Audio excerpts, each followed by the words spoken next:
না, মানুষ কেন নিগা বুঝে না যে আমাগো আল্লাহ ছাড়া কোনো রব নাই, কোনো মাবুদ নাই।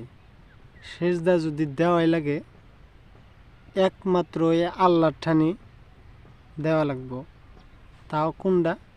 নামাজের জরিয়াতে।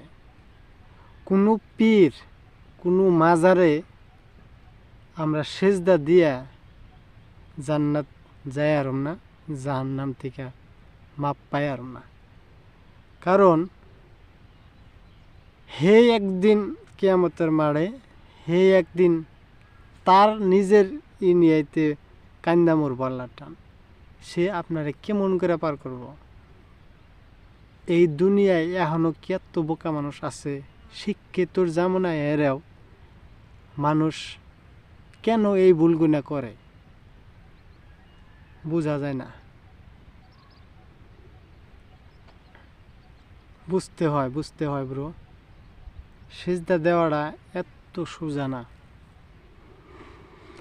থাকেন, শিক্ষিত সমাজের মধ্যে অশিক্ষিত কাম করলে মুখ দিয়ে কিছু কথা বাইরে আর কি।